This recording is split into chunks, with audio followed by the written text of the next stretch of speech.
혁신 첫 번째 시간입니다. 하나님과의 관계에 대한 이해. 창세기 2장 4절에서 14절 말씀 가지고 하나님을 경험하겠습니다.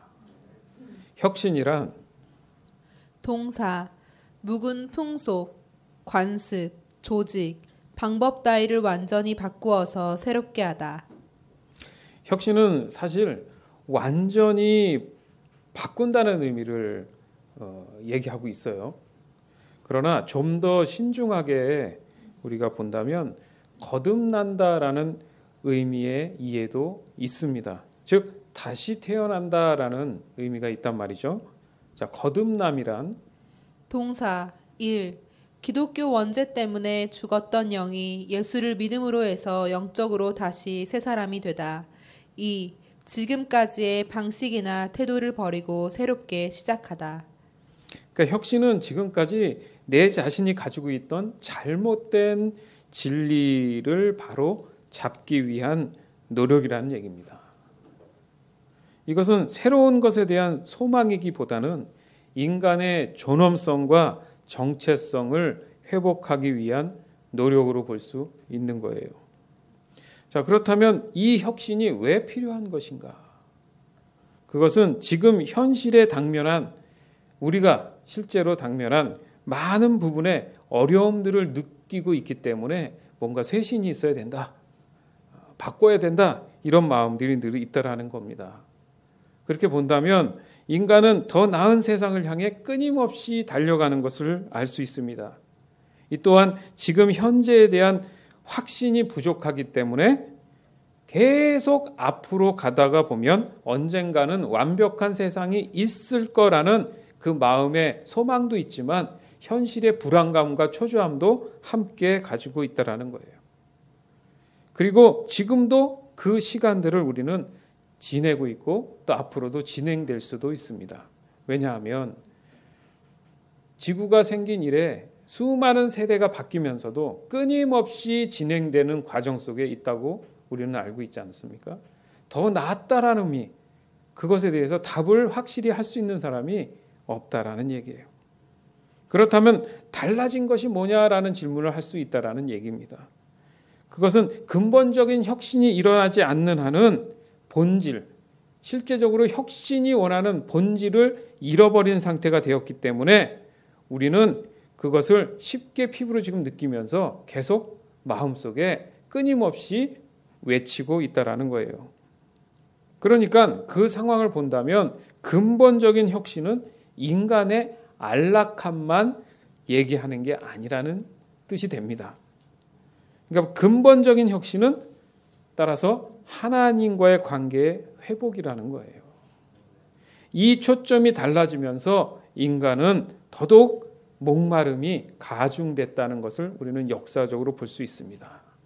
느헤미야 9장 18절에서 22절. 또 그들이 자기들을 위하여 송아지를 부어 만들고 이르기를 이는 곧 너희를 인도하여 애굽에서 나오게 한 신이라 하여 하나님을 크게 모독하였사오나 주께서는 주의 크신 긍휼로 그들을 광야에 버리지 아니하시고 낮에는 구름 기둥이 그들에게서 떠나지 아니하고 길을 인도하며 밤에는 불 기둥이 그들이 갈 길을 비추게 하셨사오며 또 주의 선한 영을 주사 그들을 가르치시며 주의 만나가 그들의 입에서 끊어지지 않게 하시고 그들의 목마름을 인하여 그들에게 물을 주어 40년 동안 들에서 기르시되 부족함이 없게 하심으로 그 옷이 헤어지지 아니하였고 발이 부르트지 아니하였사오며 또 나라들과 족속들을 그들에게 각각 나누어 주심에 그들이 시온의 땅 곧 헤스본 왕의 땅과 바산한 옥의 땅을 차지하였나이다. 아멘. 이게 전체적으로 지금 읽었던 말씀을 보면 하나님이 동행하셨고 하나님의 도움에 의해서 모든 것들이 제공됐다라는 것이 크죠. 그러니까 다시 말해서 하나님이 함께하는 삶은 전혀 문제가 없는 혁신된 삶을 살아갈 수 있다라는 뜻이 됩니다. 여기서 본다면 하나님과 함께하는 삶에 대한 이해가 만약에 부족하다면 초점이 달라질 수 있다. 이 얘기가 된다는 거예요. 함께라는 의미가 가치는 있지만 이렇게 다 같이 있을 수도 있고 둘이 있을 수도 있지 않습니까? 가치는 있지만 자신의 필요에 의한 이해관계의 초점이 만약에 맞춰졌다면 성경이 얘기하는 혁신에 대한 이해도 다른 관점의 초점에 바라보는 방향이 바뀌어져 있을 수 있다는 얘기입니다. 관점이 바뀌기 위해서는 어떻게 해야 돼요? 성경을 올바로 볼 수 있어야 되고 성경에서 성령이 주시는 지혜에 의해서 그 깨달음이 있어야 된다는 얘기가 되는 겁니다. 자, 가장 쉽게 혁신에 대해서 이해할 수 있는 가장 쉽게 접근할 수 있는 말씀이 있어요. 창세기 1장 27절에서 28절. 하나님이 자기 형상 곧 하나님의 형상대로 사람을 창조하시되 남자와 여자를 창조하시고 하나님이 그들에게 복을 주시며 하나님이 그들에게 이르시되 생육하고 번성하여 땅에 충만하라 땅을 정복하라 바다의 물고기와 하늘의 새와 땅에 움직이는 모든 생물을 다스리라 하시니라. 아멘. 자, 여기서 뭔가 느낄 수 있는 것은 자기 하나님의 형상대로 창조되었다. 혁신과 하나님 형상대로 창조되었다는 것이 어떤 관계가 있느냐. 즉 이게 바로 하나님과 우리와의 친밀한 관계의 이해에 거기에 포함이 돼 있다라는 거예요. 좀 더 쉽게 말하면 하나님 자신에 대한 DNA, 유전자가 튀어나와서 그죠? 새로운 다른 어떤 물질이 아니라 하나님의 그 유전자를 가짐으로 인해서 새로운 인류가 시작됐다. 이렇게 이해를 할 수만 있다면, 그 지혜를 얻을 수만 있다면, 분명히 이것이 분리된 관점이 아니라 분명히 하나이면서 둘인 관점에 대한 깨달음을 얻을 수 있다는 거예요. 그러니까 세상과의 분리, 이렇게 얘기하지 않습니까? 그건 거룩한 삶에서의, 그죠? 분리됨이란 말이에요. 그 관점에서 보다 보면 이 혁신이 이해가 잘 안 되는 거예요. 그러니까 사람들이 생각하는 혁신 안에 있으면 또 역사는 반복된다는 거죠. 제일 근극적인 혁신이 일어나지 않는 이유가 바로 내가 하나님의 형상대로 지음을 받았고 그렇기 때문에 하나님의 DNA가 효과적으로 내 안에서 움직여줘야 된다는 얘기입니다. 예를 들어서 삼위일체 하나님 이런 말 하지 않습니까? 그리고 교회는 하나의 몸으로 표현을 하죠. 또 신약 성경에 들어와서는 예수님의 포도나무 비유가 있습니다. 또한 모든 것이 하나님의 사랑으로부터 시작됐으며 하나님의 선택으로부터 됐다. 주권을 인정하는 거죠. 이런 등등의 성경적 근거는 너무나 많습니다. 그런 측면에서 오늘 본문은 인간의 혁신의 본질을 잘 설명하고 있지 않은가 이렇게 저는 봅니다. 오늘 본문에 보니까 창세기 1장과 좀 다르다는 느낌도 받아요. 그죠? 1장과 2장이. 왜냐하면 1장은 말 그대로 이 지구가 생겨난 창조의 어떤 그런 역사를 쭉 이어놓은 느낌이 있어요. 그러나 2장에 들어오면서 그거보다는 포커스가 인간에게 맞춰져 있습니다. 그러니까 순서가 뭔가 달라진 것 같고 그렇게 느낄 수는 있지만 분명히 맥은 같습니다. 그러나 한 가지 우리가 1장과 2장을 넘으면서 봐야 할 것은 창세기 1장이 마지막 절에서 끝나는 것이 아니라 2장 3절까지 마무리가 되는 것을 볼 수 있어요. 그래서 창세기 2장은 4절에서부터 시작하지 않는가 그런 관점으로 보면 조금 더 이해를 할 수 있습니다. 그래서 왜 1장의 역사를 얘기하고 2장에 가서 다시 인간에 대한 얘기를 하시는가? 그것은 이 땅을 창조하신 진정한 목적을 다시 한번 확인하시는 하나님의 뜻이 보이지 않냐? 이겁니다. 그러니까 혁신을 아까도 말씀드렸지만 거듭남으로 이해한다면 다시 돌아가야 되잖아요. 어디로 돌아갈 거냐 이거예요. 그럼 본질적으로 인간이 어떻게 왔는지를 이해할 수만 있다면 그죠? 내 삶에 그게 신앙으로 적용이 되면 내 영적인 것을 정확하게 포커스를 맞춰서 그 자리로 갈 수 있다라는 얘기입니다.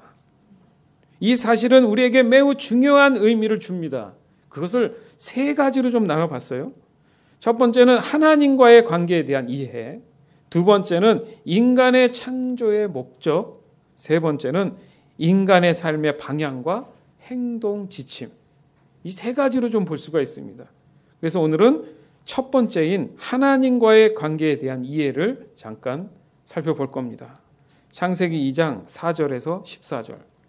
이것이 천지가 창조될 때 하늘과 땅의 내력이니 여호와 하나님이 땅과 하늘을 만드시던 날에 여호와 하나님이 땅에 비를 내리지 아니하셨고 땅을 갈 사람도 없었으므로 들에는 초목이 아직 없었고 밭에는 채소가 나지 아니하였으며 안개만 땅에서 올라와 온 지면을 적셨더라.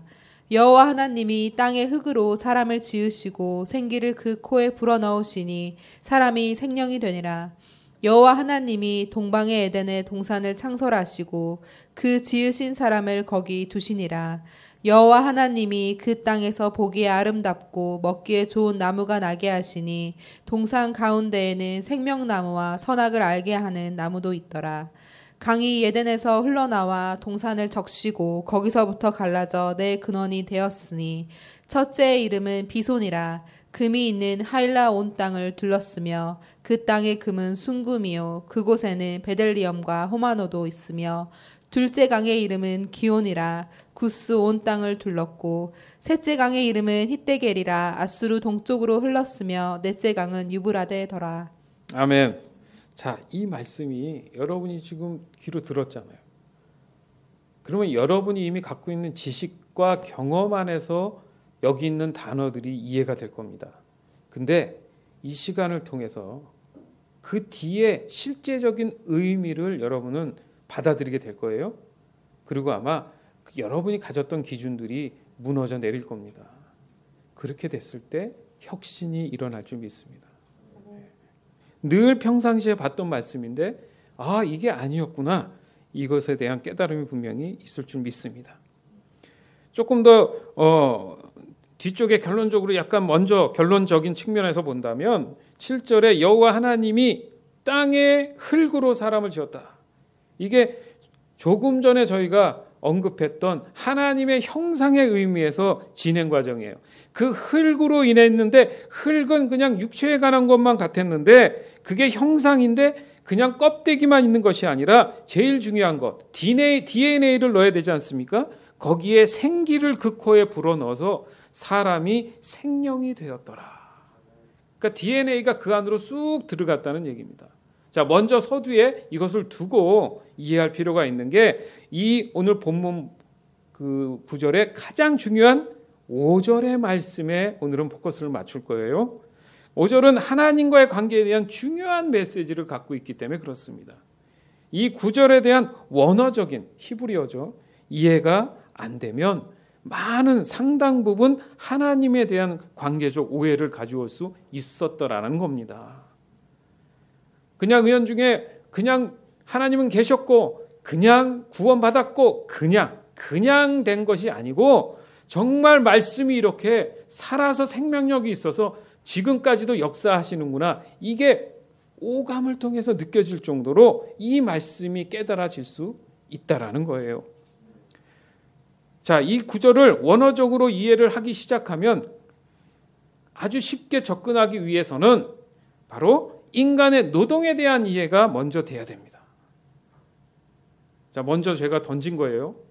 노동에 대한 이해가 오해가 되지 않았는지를 보기 시작하면 접근이 좀 쉬울 수 있다는 거예요.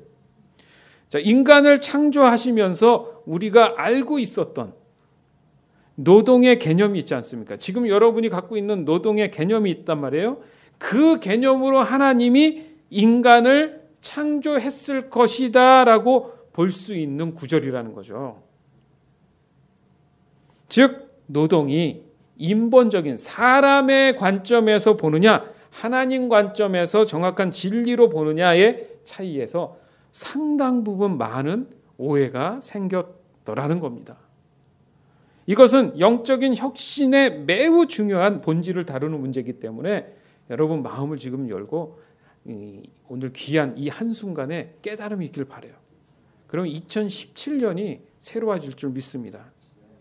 자, 5절을 다시 한번 보면 여호와 하나님이 땅에 비를 내리지 아니하셨고, 자, 땅에 비를 일단 내리지 않았어요. 그죠? 전제가 그거고, 왜 그랬느냐 이제 나오는 거예요. 땅을 갈 사람이 없었기 때문에. 이게 경작이란 말을 써요. 개역 개정에는. 그리고 들에는 초목이 아직 없었다. 당연한 얘기죠. 그죠?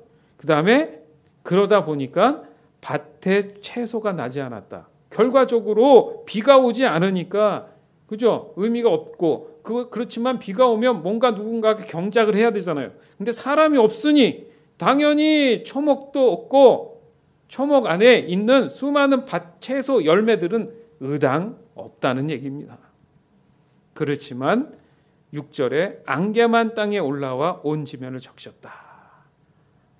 온전히 하나님의 은혜만 거기 있었다라는 거죠. 자, 이렇게 보면 노동이라는 게 경작을 해서 이렇게 농사 짓는 그 연상이 된단 말이에요. 근데 원어를 보니까 전혀 그런 게 아니라는 거예요. 다시 정리하면 인본적인 노동의 관점에서는 하나님은 초목의 밭과 채소를 재배할 노동자가 필요했기 때문에 인간을 창조했다. 이렇게 이해를 할 거란 말이죠. 그죠? 그런데 하나님의 노동의 관점, 원어를 찾아봤더니 히브리어로 쓰여졌던 그 원어를 찾아봤더니 전혀 다른 의미가 숨어져 있었다는 거예요. 여기서 들이라는 표현이 한국적 표현인데 엄밀히 따지면 광야입니다. 자, 뭐가 생각나요? 광야하면? 그렇죠? 출애굽해서 나온 그 광야가 떠오를 거 아닙니까? 자, 그 연상을 해보라는 얘기예요. 자, 초목은 몇 번, 한 4번 정도 구약에 나오는데 초목이란 말이 그 원어로 창세기 21장 15절과 욥기 30장 4절하고 7절에 보면 어떤 단어냐면 떨기나무입니다. 떨기나무. 또 누가 생각나요? 유명한 떨기나무 사건은 모세죠. 그죠? 모세가 애굽에서 출애굽을 시킴으로, 그죠? 광야까지 이끌었지 않습니까? 하나님의 인도하심에 의해서. 그죠? 그러면 그 광야에 떨기나무가 없었다. 연관성이 있죠. 그죠? 연관성이 지금 있단 말입니다. 에덴에 하나님께서 동산을 만들어 사람을 거기에 두었구나. 자, 에덴의 측면을 이해하다 보니까 성소구나. 지금으로 따지면 어디입니까? 교회가 되는 거예요. 그 떨기나무는 무슨 의미였죠? 하나님의 임재가 있는 곳, 지성소가 되잖아요. 이해되십니까? 그것을 관리할 사람이 없었다. 그 농사 짓는 일이 아니고 뭐 하는 사람이에요? 제사자, 예배자였다는 거죠. 예배할 사람이 없었다. 지금 그 얘기입니다. 왜냐? 이해가 되지 않습니까? 하나님은 입으로 다 지으셨고 입으로 다 경영하시면 돼요. 근데 사람을 굳이 둬서 거기에 땀을 흘려가면서 밭을 일구게 한다? 그게 좀 모순이었단 말이죠. 그죠? 그래서 광야에는 아직 떨기나무가 없었고 밭에는 채소가 너무 당연히 없었다라는 얘기입니다. 쉽게 얘기해서 씨 있죠, 씨. 씨를 우리가 신약에 오면은 뭘로 얘기해요? 하나님의 말씀으로 이해를 하지 않습니까? 굉장히 많이 찾아볼 수가 있어요. 그래서 하나님의 말씀이 아직 부여되지 않았기 때문에, 왜? 부여받을 대상이 없기 때문에. 그래서 그 다음 절에 보니까 흙으로 하나님이 아담을 지었다. 그리고 생명, DNA를 넣어줬다. 이 말씀이 나오는 거예요. 그 첫 절에 보니까 그 5절 첫 문장에 보니까 비를 내리지 않았다. 비가 곧 하나님의 말씀의 기름 부음이란 말이에요. 이해되십니까? 이것은 다 원어에서 지금 해석해서 가져온 겁니다. 따라서 여호와의 사역, 하나님이 원하시는 경작은, 그걸 대리할 사람은 바로 예배자였다. 그게 누구라고요? 아담이란 말입니다.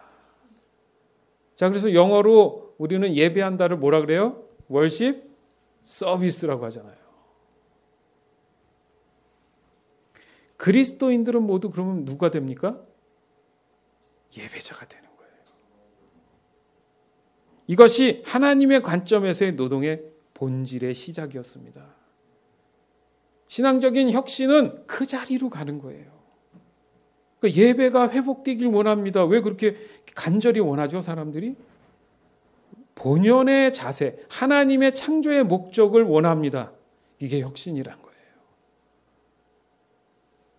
자, 그런 증거들이 성경에 여러 군데 나오는데 이제 몇 가지만 보면 민수기 8장 18절에서 20절. 나는 이스라엘의 모든 맏아들을 대신해서 레위 사람을 내 것으로 삼았고 레위 사람을 모든 이스라엘 백성 가운데서 뽑았다. 그리고 그들을 아론과 그의 아들들에게 주었다. 그들은 회막에서 모든 이스라엘 백성의 일을 맡아볼 것이다. 그들은 이스라엘 백성의 죄를 씻는 예식들을 도울 것이다. 그러면 이스라엘 백성이 성소에 가까이 오더라도 그들에게 재앙이 내리는 일은 없을 것이다. 모세와 아론과 모든 이스라엘 백성은 여호와의 말에 순종했습니다.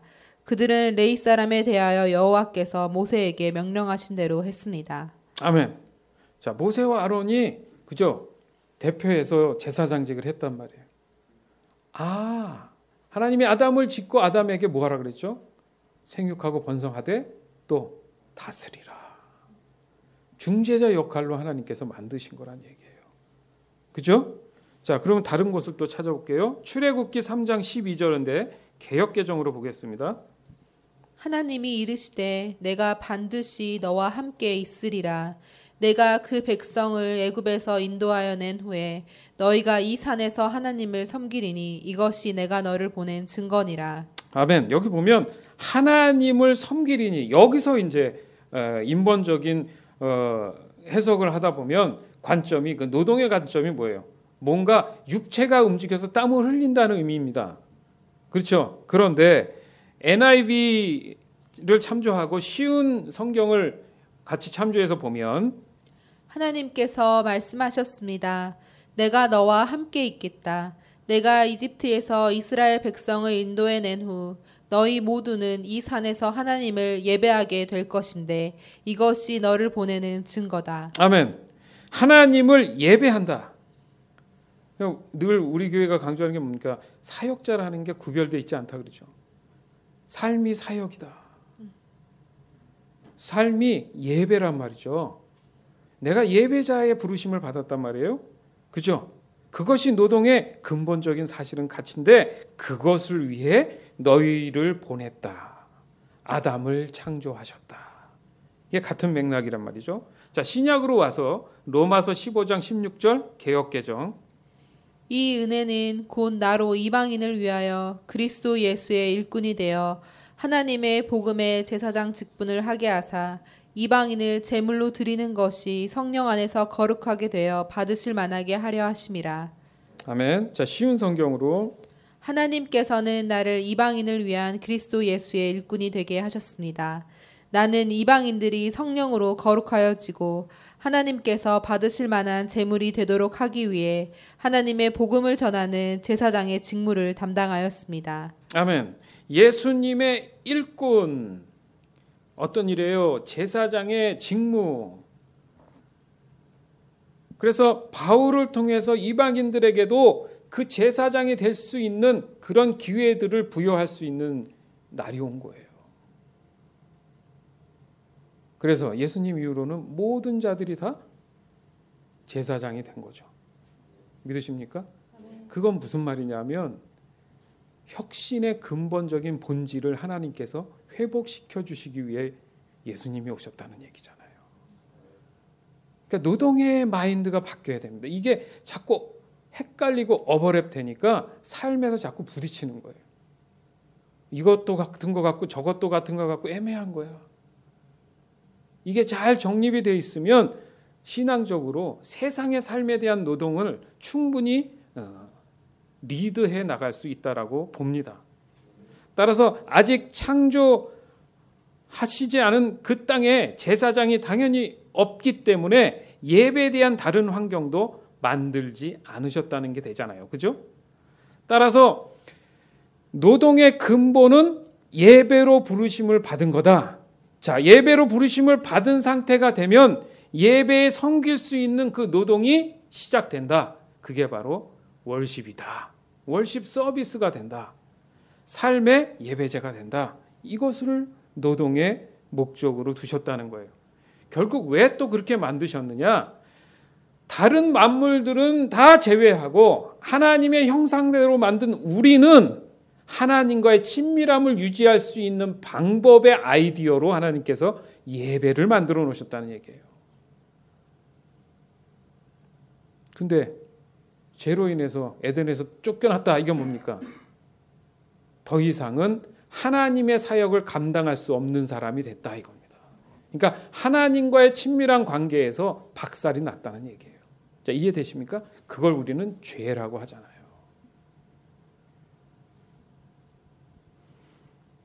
이 노동의 목적은 하나님의 친밀함을 유지하려는 하나님의 은혜와 공의를 말씀하신 것입니다.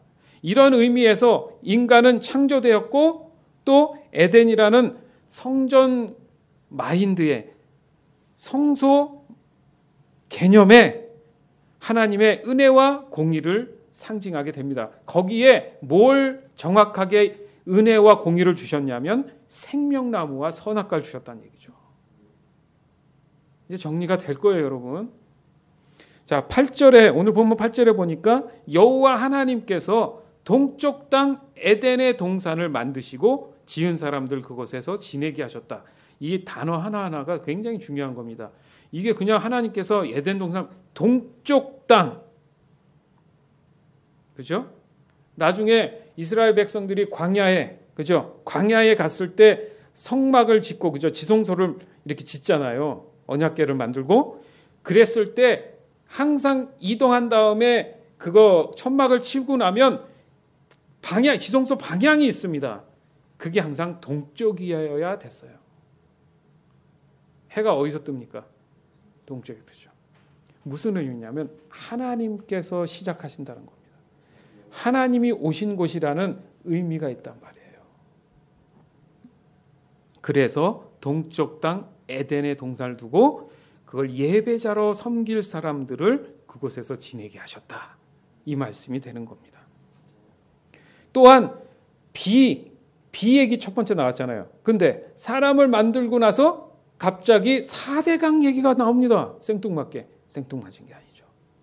비가 와야 강이 흐르는 거 아니에요? 맞죠? 이제 사람이 있으니까 하나님의 말씀의 기름 부음이 내려왔습니다. 맞죠? 흐른 거야. 자, 근데 흐르는데 하나님 안에서 무엇을 풍성함에 줄 거냐라는 설명을 이 4대강으로 이해시켜 주신 거예요. 10절에 보니까 에덴에서 하나의 강이 흘러 하나님께서 기름 부음으로 하나의 강이 흘렸는데 이 동산이 누가 있어요? 예배자가 있고 하나님의 지성소가 있단 말이죠. 글로 흘러내려가면서 강이 4가지로 갈라졌다. 자, 강의 의미들이 분명히 존재합니다.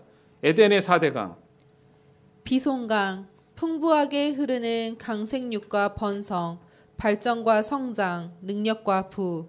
기혼강, 분출하다, 솟아나다, 막히지 않고 터져나옴 지혜. 히데겔강, 빨리 흐르는 강이며 급류, 능력, 기운찬, 에너지 넘치는 힘과 존귀. 유브라데 강, 흐르다, 커다란 강, 결실한다, 풍부하다, 영광과 찬송. 아멘. 하나님을 예배하는 자들에게 오늘도 예배 가운데 하나님의 임재함이 있을 줄 믿습니다. 그러면 그 임재로 인해서 받는 이 4가지의 기름 부음이 있다는 얘기예요. 자, 이 4가지만 가져도 삶을 어떻게 해요? 풍성하게 살아가겠죠. 그렇죠? 부수적인 설명 나오잖아요. 강 설명하면서 금이 옆에 있고 뭐가 있고 설명하시잖아요.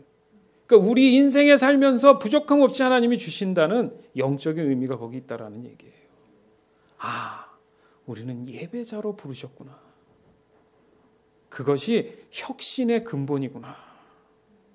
따라서 영적인 혁신은 하나님의 창조의 목적을 정확히 이해하고 그 창조의 목적대로 거듭나는 것을 말하는구나. 이것을 우리는 다른 말로 늘 쓰는 말로 회복이라고 하는구나.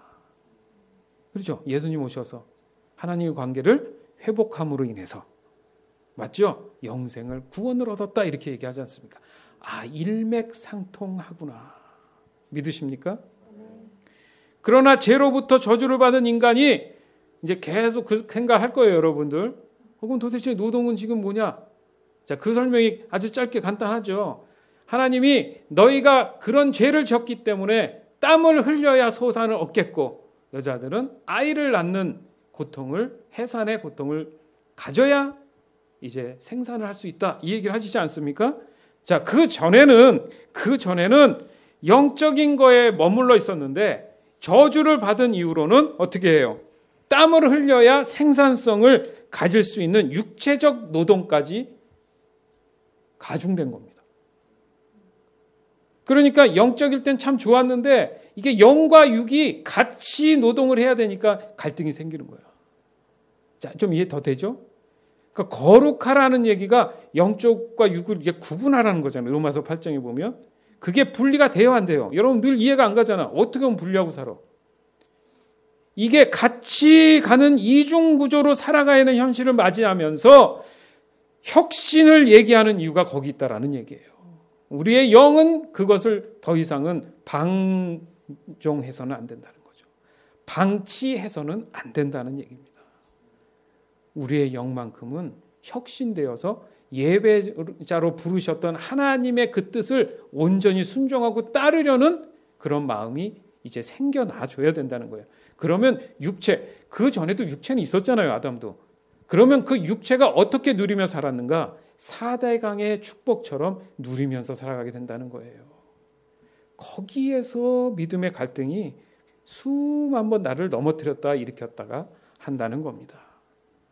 결국 인간은 하나님과의 관계 회복을 오직 예수 그리스도를 통한 구원으로 가능하도록 하나님께서 인간에게 은혜를 베풀어 주신 거예요.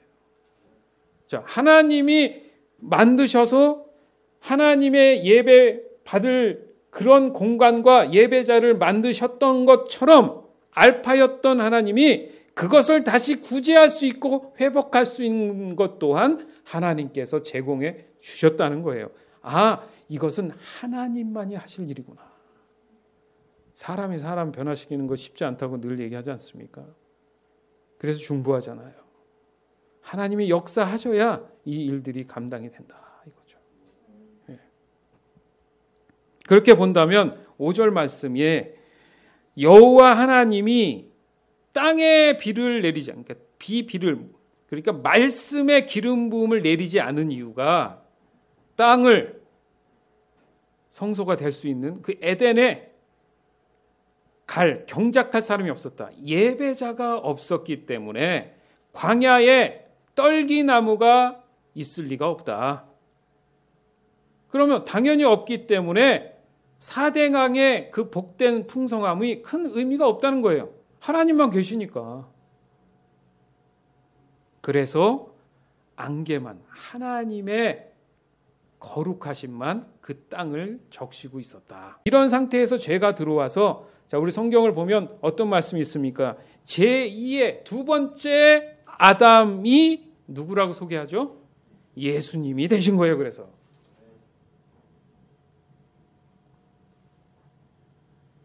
즉 하나님 중심적인 삶, 교회 중심적인 삶을 말하게 되는 겁니다. 이게 지금은 이제 영적인 거고 여러분들이 다 교회잖아요.